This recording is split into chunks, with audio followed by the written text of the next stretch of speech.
Hello, you wonderful people, and welcome to another episode of Super-Fanta-Fi. This being a show where we talk about TV shows of the supernatural, fantasy, and/or science fictional genre. For today's episode, I'm going to talk about the latest episode of The Passage, as well as the latest episode of Manifest. Like always, I'm going to talk about something that you want to listen to. You can always look at the description down below. I include a time when I start talking about each of the respective shows. So, for example, if you want to hear what I say about this week's episode of The Passage, you can skip to what I had to say about this week's episode of Manifest. But the first thing I'm going to talk about is this week's episode of The Passage. So, a lot of interesting things. Immediately picking up where last week's episode left off. Brad not in the best condition and stuff like that. I do like that moment between him and Amy where it's like that school field trip. He walks up and it's like, oh man, I'm so stupid, she's new to the school, I forgot his shirt, everything, her lunch and everything, I'm struggling with this whole single dad thing, and it's like, oh, single dad, and Amy adds in, it's, yeah, mom left with the instructor, he was the 27-year-old instructor. She's like, oh, come on, Amy, they don't need to know all that, don't tell him. And it's like, oh yeah, and I think it was like, he's a YouTuber or something like that, and he's like, yep, there you go, selling everything. And I just like that. That was kind of pretty neat. I also love it later on when Richard is like trying to talk to that kid. He's like, okay, so give me, okay, this is the guy who took your phone. Okay, give me the number. I can't. Why? It's not my phone. I thought you said it was yours. No, it's my sister's. Okay, give me your sister's phone number. I don't know it. And he's just kind of, okay, I'll call your mom to get it. My mom's speed dial on the phone, that's my sister's. And you just have her just looking at him like, you can tell he's just like, I'm gonna strangle you, kid. Just you go back to your teacher, kid. He looks so pissed, and I loved it. But nevertheless, going back to everything, like, you have Brad, literally passing out, and it freaks Amy out because she didn't know if he was going to die or not. So she calls the only person she felt like she could trust, and that was Lila. Interestingly enough, I looked it up because I was looking at her this episode. I feel like I didn't catch it last episode, but I was definitely looking this episode. I was like, why does that actress look so familiar? It's like, I've seen her. I've definitely seen her in a lot of stuff. Like, I looked her up really quickly. Her name is Emmanuel. I will not. Shriekwi? I don't know. I'm sure I'm butchering her last name, and I do apologize. But I didn't look through her whole filmology, but the one thing that did catch my attention, because it was at the top of like her Wikipedia page, and I was like, all right, don't mess with the Zohan. It was like, right. So like I said, I know I've definitely seen her in other stuff too, but that is one clear thing that kind of came to mind. I was like, right. Yeah, I totally forgot about that. It's been years since I've seen that movie. I mean, to be fair, that movie's literally like 10 years old at this point in time. But nevertheless, that was kind of interesting. I did kind of like that back and forth between Amy and Brad, because she's like, the fact that she's getting all snippy with him. Except, well, Lila sounds like she's smart. She seems cool. She seems nice. And the fact of the matter is, like, you owe me a unicorn. And the fact of the matter is, like, no more, passing out, no more dying. The fact of the matter is, you don't leave me. Got it? And he's like, okay. And then, like, he's like, so do I get anything out of this deal? And she's like, I won't leave you either. And I'm like, oh, it's kind of sweet. And even, you could tell, even Brad was kind of happy about it. And what's interesting about this episode, not just it's progressing the story, but also kind of filling in a little blanks. Like, obviously, like, where this all started was Jonas trying to help his wife, who has Elizabeth, who has Alzheimer's. But the thing is, for her, it's like, all I want you to do is stay here with me. That's all you have to do. But because he's so intent on saving her, he goes to Tim, and it's actually hearing about Elizabeth having Alzheimer's that pushes him to do that. I wonder, did they like know each other way back in the day? So obviously he cares about Elizabeth just as much as Jonas does potentially. It's kind of interesting because obviously we're cutting back between the different parallels of like, oh yeah, why he did this while also living with the current present day, living with the ramifications, because he's telling Nicole, like the main doc, to be like, yo, let's just drop this. We'll kind of find some other way. But she's like, you think I'm okay with this? You think I sleep easy with this decision? No, but the fact of the matter is we don't have much of a choice in the matter. We have to do this because obviously that bird flu thing is spreading fast and it's killing a lot of people. So it's kind of like we have to prepare for this. So, and it's like at the end of the day, it's like, no, Amy's going to be fine. It's like, how do you know you don't know? But Nicole's like, the fact of the matter is we might not know for sure, but the fact of the matter is we're dead without her. We need her, for what's coming, and it's like,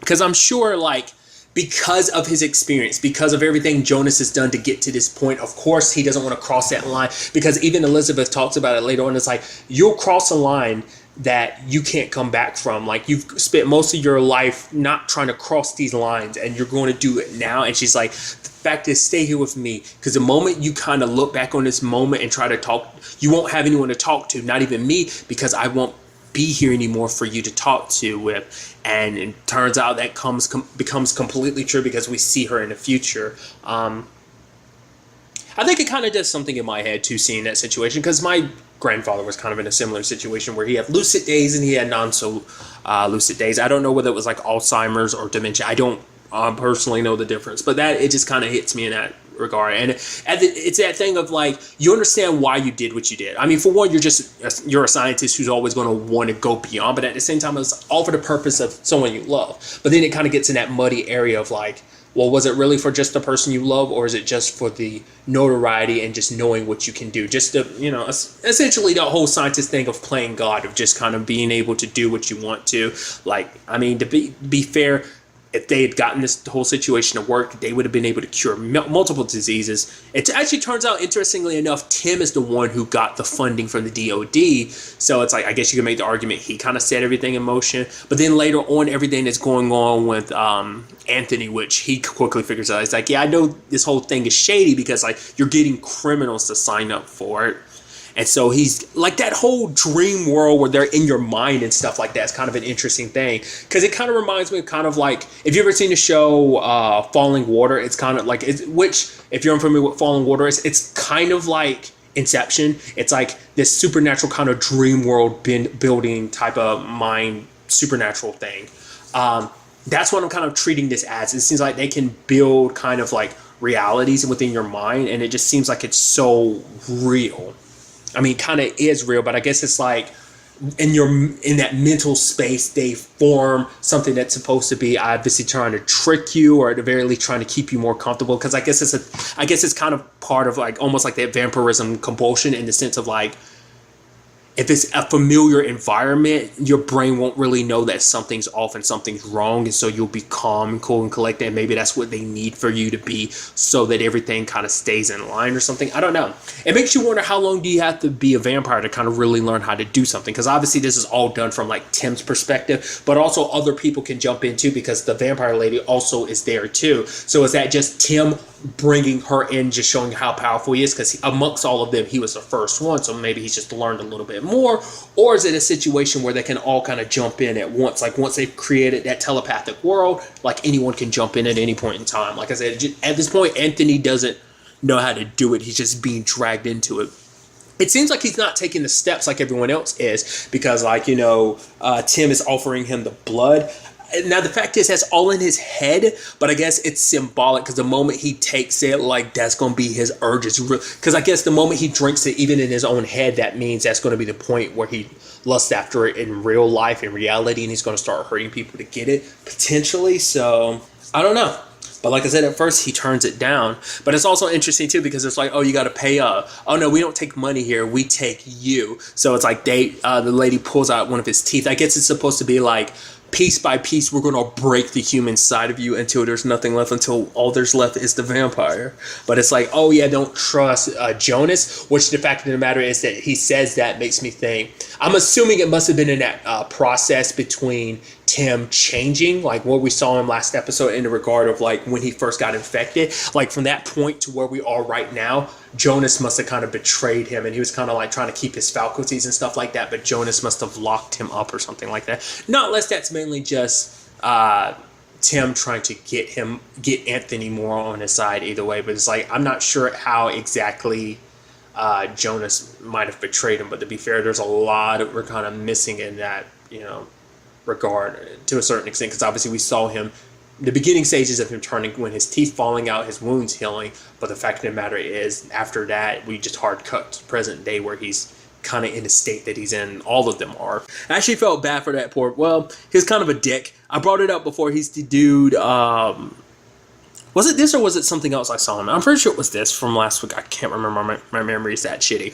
But the fact is, he was the assassin in season 1 of Daredevil, that whole situation. I'm pretty sure it was this. But he's messing with that vampire, and other dude's pass gets flown in there, and he ended up getting his laminated tag or card or whatever. Poor bastard is like, oh, I guess you are a good girl, and immediately gets his throat ripped out, and it's like, you poor bastard. I'm assuming that's the first incident like that, just because because they have always been in such a docile state. But the fact is, they're getting riled up like that means like whatever's happening, whatever it is that Tim has in mind, is kicking into overdrive. I'm guessing he was waiting for there to be larger numbers so they could spread this around. It's hard to say whether dude is dead or not. That's always the thing with the vampire mythology, because it depends on the continuity. Because some stuff, it's like when you bite when a vampire bites you, that doesn't.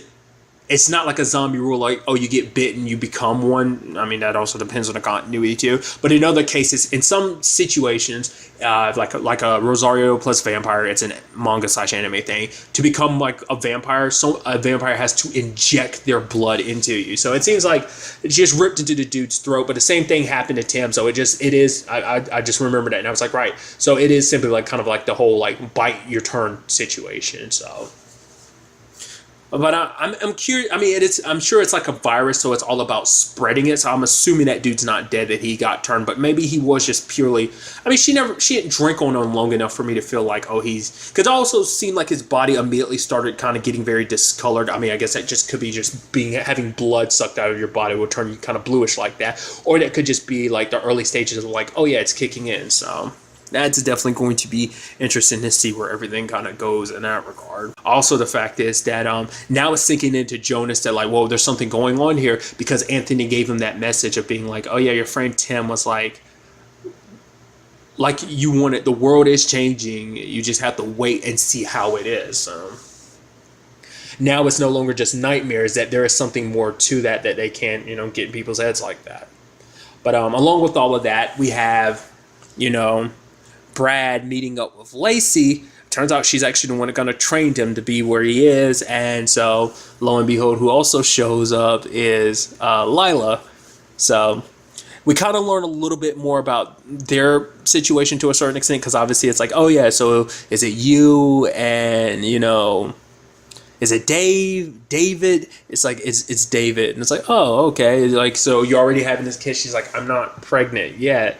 So the whole conversation about like, well, what are you going to, because the whole thing comes down to is like, what are you going to do about Amy? Because it's like, because even, Lacey asked it about like, well, because for one, it turns out that Brad was a hostage negotiator. Obviously, he was with the Navy, but then he apparently had ties with the FBI. So it's kind of like, huh.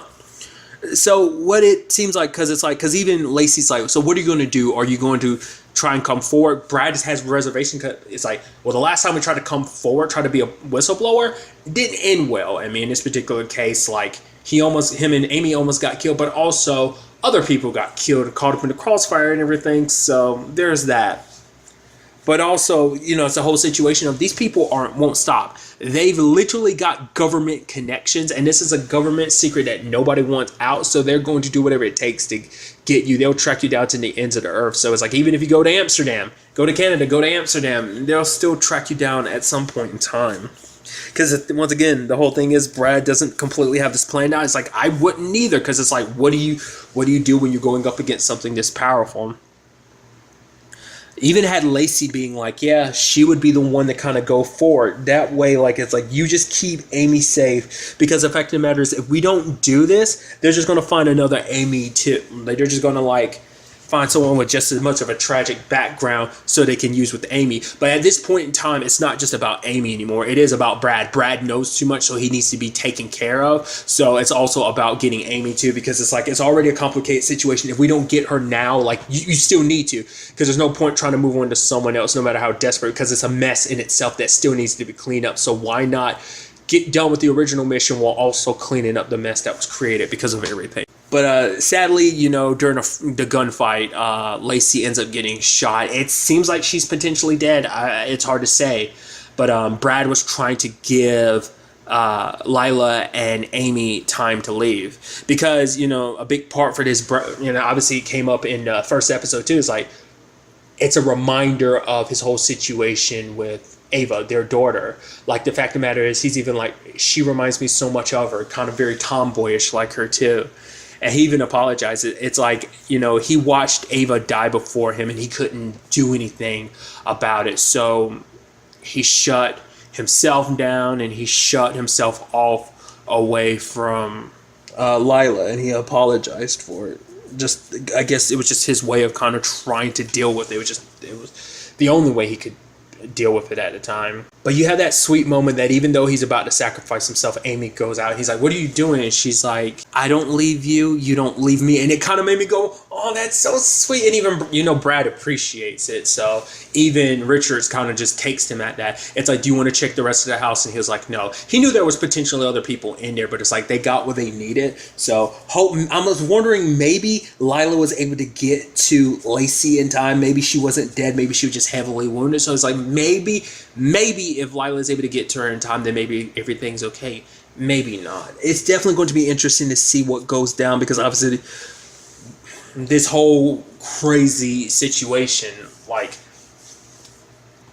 what this is all going to mean for Amy, what's going to happen the moment Amy gets there. Is that going to be what ends up pushing Tim forward for his plans? Like, does he know about the Amy addition to all of this? Once again, it's like, it's not even like Anthony's fully 100% on board, and it's not even like, you know, Brad knows everything about what's going on either too. So it's definitely going to be interesting to see where this all goes, because this is all about experimenting on Amy and, you know, trying to get this result out of it. But like I said, it's just kind of interesting, because even like I said, Jonas isn't all for this. None of them necessarily are, but in their minds, they kind of don't have much of a choice in the matter.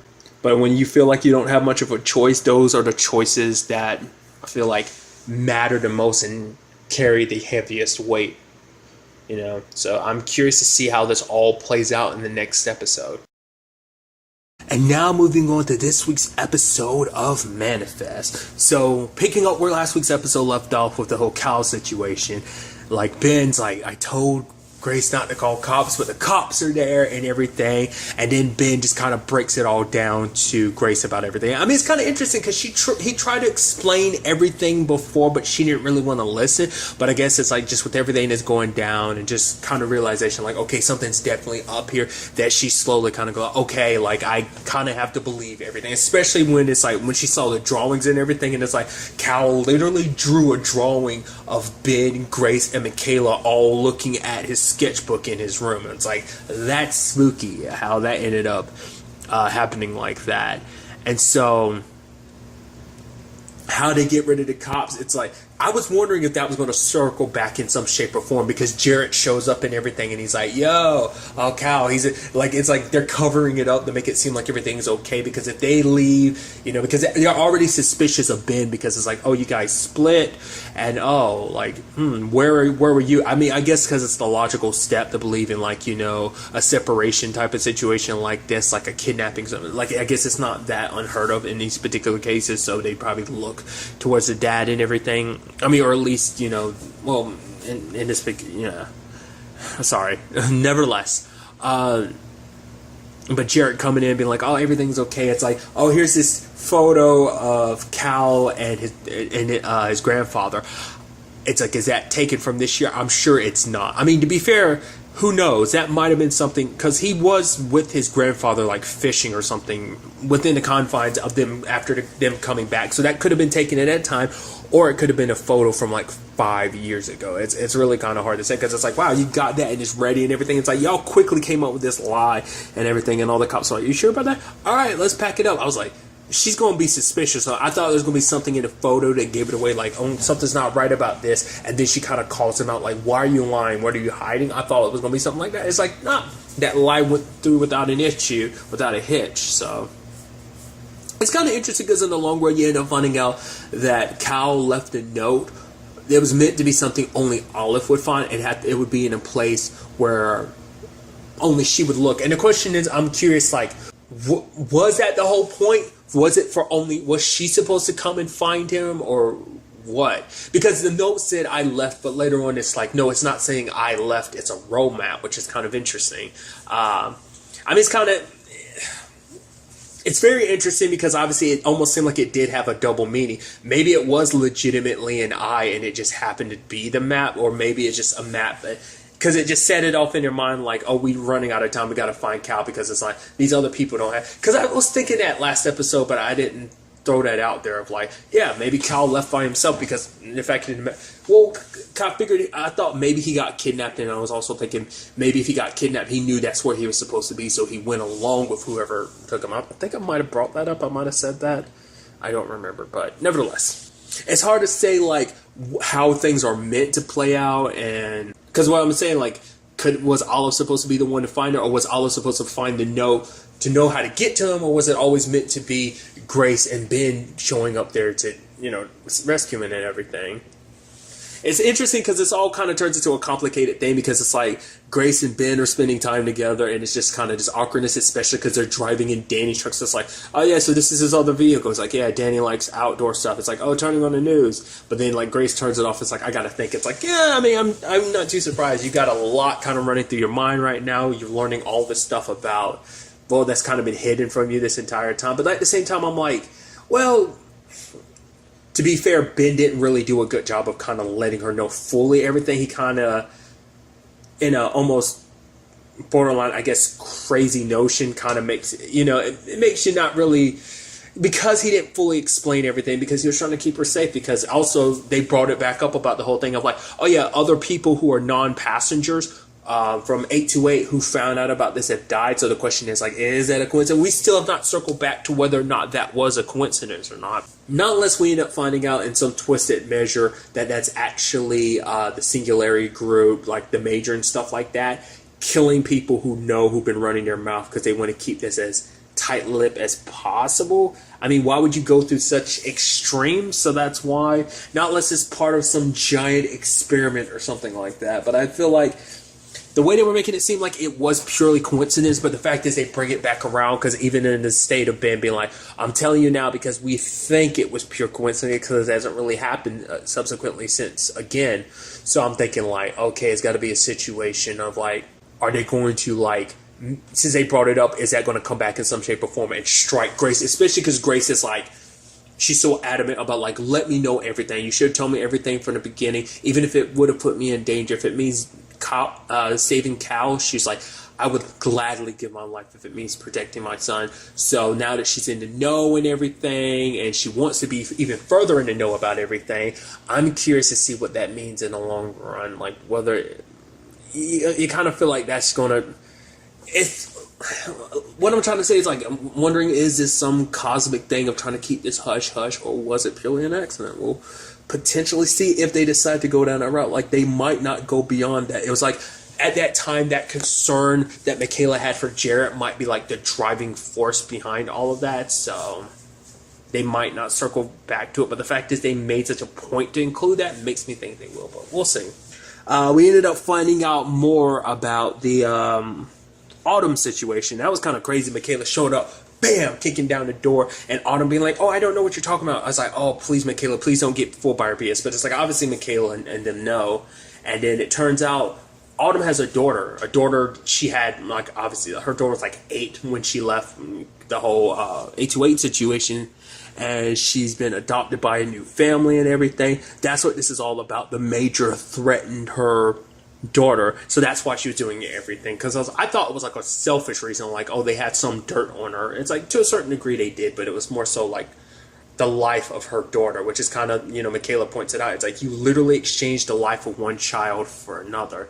And it's interesting because, like, obviously the missing piece from the book pointed to where Cal was, but on the other side of it, that's the reason why she took it. Wasn't necessarily because that's where Cal was going. It just ended up being that way because she took the picture because it showed her and her daughter. And I guess maybe like the thought of being reunited with her daughter, maybe that's why she took it, hoping that it would come true potentially, or at the very least, maybe it gave her hope to being like, okay, everything I do is going to work out in the end because I'm going to get my daughter back, which it kind of did anyway, because it's like not necessarily through the Major route, but by working with, the other passengers, she was able to kind of reunite with her daughter, potentially, hopefully. But the fact is that it was drawn like that by Cal makes you think it will work out in the end, so that's kind of interesting. It's also interesting, too, because, like I said, there's, like, a lot of, like, people in this story, like, passengers whose stories weave in and out. Like, Thomas was one of the passengers, too, but his story kind of weaved out.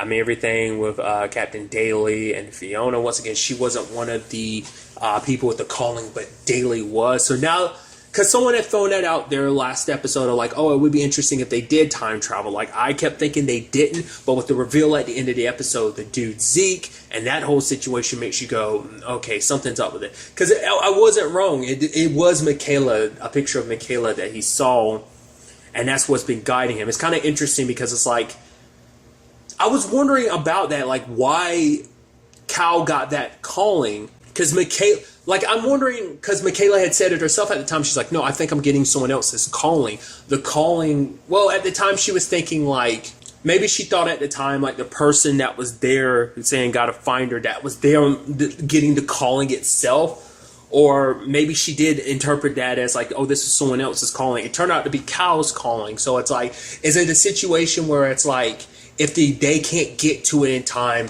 Cal has to be the one to kind of fulfill everything? Because obviously he's like the major conduit, and I guess because of his sensitivities to it, it trickles out to other people. Or is it once it trickles out to other people, like once it starts with other people, it trickles back to him? That's what I'm curious about, because Michaela had it first before it went to Cal, or maybe Cal did have it first and we just don't know it. But either way, that's very interesting. It's like, what's the significance in all of this? It's like Michaela, like he was trapped, and Michaela, a picture of her like from a magazine, it was the one page he didn't burn. It's like, hey, this is telling me I need to keep going, I gotta live. And she gave him the strength to kind of keep pushing forward. Side note, the actor who plays Zeke seems so familiar. I can't place it. I feel like I've seen him in something, I'm just not sure what.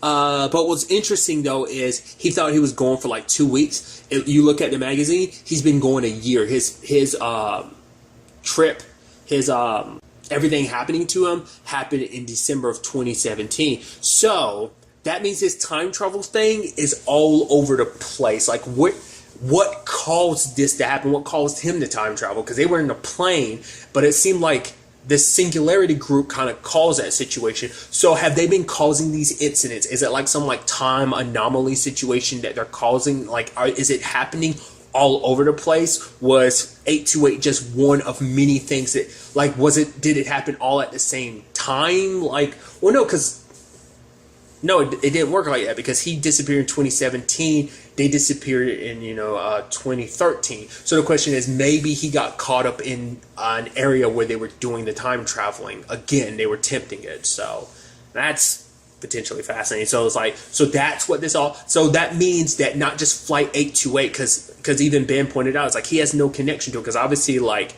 he wasn't even part of the flight and everything. The plane had already been going for like 4 years, because that's why he was like, it doesn't make any sense. Why are you in front of me? Didn't you die? Like the plane disappeared and everything.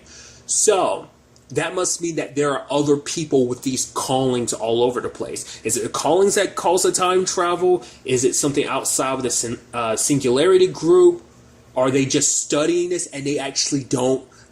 It's hard to say what's done, like I said, what's man-made in this situation, and what's just science fiction or a supernatural entity or thing, that Cal is connected to, that's letting them know like what's going on, Because I had thrown this out there at the beginning of the season. I still don't think it applies, but I always thought like that basically all the callings they're getting are them remembering things that they are experiencing, because they traveled to the future, and like all that knowledge was there, and then it kind of traveled back to, which I don't know, that in itself just, I mean, once again, it's no shape or form is that it, but that was kind of what was my thought at the beginning, because it's like at the beginning the callings manifested themselves as your own voice, but then it like as the show has progressed, it's kind of changed. So I don't know whether that was something they just only had for the pilot and then they completely abandoned it, but then there's certain aspects where it seems like it comes back in certain regards. I guess it depends on the strong connection of the calling, and I guess depending on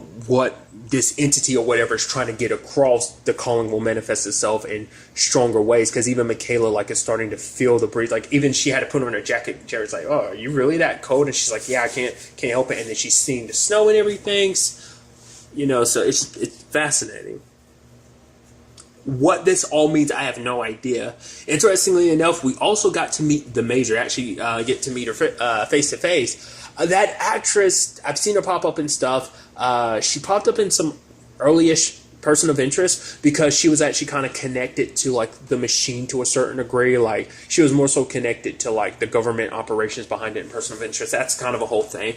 I want to say most recently she plays the president on Homeland. Once again, I don't really know much about Homeland. I only know the little bit I've seen here and there just because I've caught glimpses of my mom watching it. But I'm pretty sure that's the same actress. I could be wrong about that. So, but I definitely feel like I've seen her in other stuff too. I just can't quite remember or place it other than like those two particular things.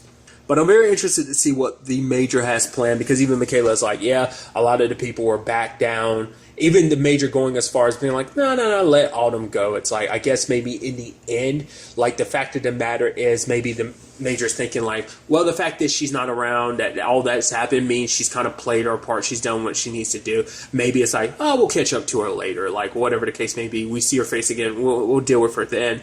And it's like, well, I guess in the long run, too, it's like they found what they were looking for. She found her holy grail, so it's not like she needs her anyway. So, I mean, it doesn't change the fact is that you've been kind of cleaning house on every other aspect. So it's like, why not her? But I guess it's like, Autumn's not going to say anything. She's not going to do anything because she's going to disappear with her child. So it's like she's no longer an issue. So focus on what's right in front of you and what's at hand. So what I'm also interested in, too, is the fact is that Michaela was like, nah, Jared, I can't get involved. I got to do this on my own. But it's like, why? Like, you know, now Ben is kind of getting more and more of a team with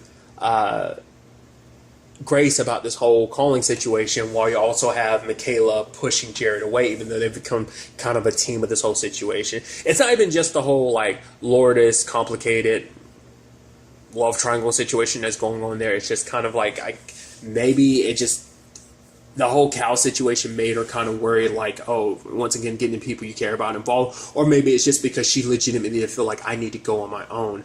Especially considering the fact is we have her and Zeke having that connection. Maybe there's something else born from that. I have no idea what's going to end up happening in that. But I'm very excited to find out. Like I said, now everyone kind of knows, except for Olive. But I'm curious, like, will they bring Olive into like everything, because it's like everyone needs to know everything in preparation, you know, for what's to come. So we'll see if they do that. You know, will Grace start lying to Olive or not? And what about the whole Danny situation? Like I said, it seems like, especially now, they're going to be more of a united front, because now, you know, Grace understands why Ben has done all the things that he's done, and it's kind of like, okay, so I think it's, I don't know. I don't know if that's going to affect how she feels about Danny either. It's good. Like I said, I'm interested to see where that all takes us going forward into the next episode. But really, that's all I wanted to talk about today. Next time with me, be happy, be safe, live life to the fullest, and enjoy it. Good day and goodbye.